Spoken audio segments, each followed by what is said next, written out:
My best friend's wife blackmailed me after I caught her cheating, and I regret everything. The fluorescent lights of David's office building hummed, a lonely soundtrack to the late hour. I usually wrap up my IT work around 5 p.m., but tonight was different. David had urgently needed some server updates, and I was the only one available. Sarah, my wife, knew I'd be late, and I'd already texted her. David's business had exploded over the last few years. He was a natural, that kind of guy who could charm the birds out of the trees. I, on the other hand, felt like I was always playing catch-up. Still, we were best friends since kindergarten. I found the right office and swiped my key card, the door clicking open with a soft electronic sigh.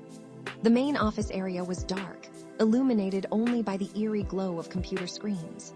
I figured everyone was gone for the day.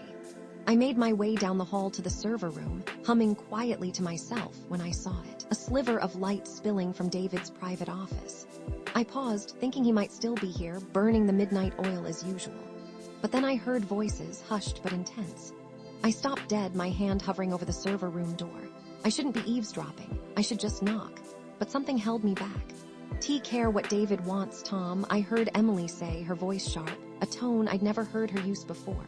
"This deal will make us all rich." Then there was a mumbled response, followed by a sound that made my stomach clench, a wet, unmistakable kiss. I didn't need to see anything more. I turned and fled, my heart hammering against my ribs. I stumbled into the server room, my hands shaking as I tried to focus on the update. The screen blurred in front of me. I kept replaying the sounds of that kiss over and over in my head. Emily, kissing some guy named Tom. Emily, my best friend's wife. I finished the update in record time and practically bolted out of the office. I barely slept that night. The next morning, Sarah could tell something was wrong. "You okay, Mark? You look like you've seen a ghost." "Just tired," I mumbled, avoiding her gaze. I couldn't tell her, "Not yet. Is it work?" she asked, concern etched on her face. Sarah knew I often felt underappreciated at my job. "Yeah, work," I lied. The guilt gnawed at me. The next few days were a blur of anxiety. I avoided David, making up excuses whenever he called. I couldn't look him in the eye. How could I tell him his wife was cheating on him? It felt like an impossible burden. Then on Thursday, I found a note on my windshield when I left work. A single word scrawled in black marker: "We need to talk." My blood ran cold. I knew it was Emily. I met her at a bar downtown, a dimly lit place where we wouldn't be recognized. She was already there, nursing a glass of wine. She looked stunning as always, but there was a hard edge to her eyes that I hadn't noticed before. So she said, her voice deceptively calm, "You saw something the other night, didn't you?" I swallowed hard. I don't know what you're talking about," she laughed, a short, brittle sound. "Don't play coy with me, Mark. I saw you. You were lurking outside David's office." My stomach dropped. I had hoped somehow that I hadn't been seen. "Look, Emily," I said, trying to regain some composure. This is wrong. David deserves to know." Her eyes narrowed. "You tell David and I'll tell Sarah something too. Something that will ruin your marriage." "What are you talking about?" "I'll tell her you made a pass at me. That you've been coming on to me for months." "Who do you think she'll believe, Mark? You, the guy with the history of self-doubt, or me, the successful, happily married woman?" My heart sank. She knew my weaknesses. She knew how deeply Sarah trusted me. The thought of Sarah doubting me, believing I would do something like that, it was unbearable. "You wouldn't," I whispered. "Oh, I would," she said, her voice icy. "I have a lot to lose, Mark, and I'm not afraid to do whatever it takes to protect myself." I was trapped. I went home that night and lied to Sarah again. I told her I was stressed about a project at work. She looked at me with concern, her eyes filled with love and trust. It felt like a knife twisting in my gut. Over the next few weeks, Emily tightened her grip. She started subtly manipulating situations to drive a wedge between me and David. At a dinner party, she casually mentioned a conversation she supposedly had with me about how I felt David wasn't appreciating my skills. It was a complete fabrication. David, oblivious to her game, started to distance himself. He became more critical of my work, less willing to listen to my ideas. Our friendship, once a source of strength and comfort, was slowly crumbling. And Sarah, she was changing too. She was quieter, more distant. I could feel her slipping away. I was losing everything because of Emily's lies. Then came the email. It was anonymous, sent to my boss, accusing me of harassing Emily at work. It was filled with fabricated details, twisted versions of conversations we had. It painted me as a creepy, obsessed coworker. I was called into my boss's office and suspended, pending an investigation. That night, Sarah confronted me. "What's going on, Mark? You haven't been yourself for weeks. You're lying to me. I can feel it. And now this accusation at work. What the hell is happening?" I broke down. I told her everything. about seeing Emily with Tom, about the blackmail, about the lies I'd told to protect her. I watched as the color drained from her face, her eyes filling with disbelief and pain. "How could you, Mark?" she whispered, her voice trembling. "How could you keep something like this from me?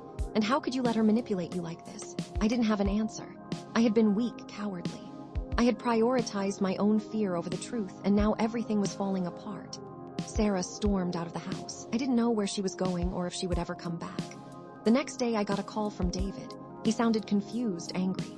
"Sarah came by the house last night," he said. "She said some crazy things about Emily, about you, about an affair." I braced myself. The dam had finally broken.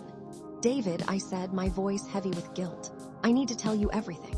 He met me at a local diner. I told him the whole story from beginning to end. He listened in stunned silence, his face growing paler with each revelation. When I finished, he sat there for a long time, staring into his coffee. Finally, he looked up at me, his eyes filled with a mixture of pain and betrayal. "I don't understand," he said, his voice barely a whisper. "How could she do this? How could you let this happen?" "I was afraid, David," I said. "I was trying to protect Sarah. I know I messed up. I know I should have told you sooner." He shook his head. "Protect Sarah? You've destroyed everything, Mark. Everything." He got up and walked out of the diner, leaving me sitting there alone with my shame and regret. Sarah, fueled by a rage I had never seen before, confronted Emily at her house. I wasn't there, but I heard the story later. Emily, backed into a corner, denied everything, twisting the narrative to make herself the victim. But David overheard part of their argument. He saw the flicker of fear in Emily's eyes, desperation in her voice. He started to doubt her. He went back to the office and started digging. He found emails, deleted files, inconsistencies in Emily's stories. He confronted her with the evidence, and she finally cracked. She admitted to the affair, to the blackmail, to everything. But even then, she tried to spin it to portray herself as a victim of circumstance. David threw her out. The police got involved. Detective Miller, a seasoned veteran with a weary expression, came to my house to interview me. He already knew most of the story. He'd seen it all before: lies, betrayal, manipulation. Emily was eventually charged with making false accusations. My suspension was lifted, but the damage was done. My reputation was tarnished. People looked at me differently. David and Emily divorced. He was a shell of his former self, heartbroken and disillusioned. He and I had a long, painful conversation. He was still angry, still hurt, but he also understood that I had been manipulated. Sarah and I started going to therapy. The trust was broken, but we were trying to rebuild. It was a slow, painful process. There were days when I thought we wouldn't make it. Emily disappeared. She lost her job, her friends, her reputation. I heard she moved to another state, trying to start over. The truth was out. My name was cleared, but the cost had been immense. I had lost my best friend, almost lost my wife, and destroyed my own peace of mind. I learned a hard lesson about the power of silence and the devastating consequences of succumbing to blackmail. I should have told the truth from the beginning. I should have trusted Sarah to stand by me. The scars of betrayal remained.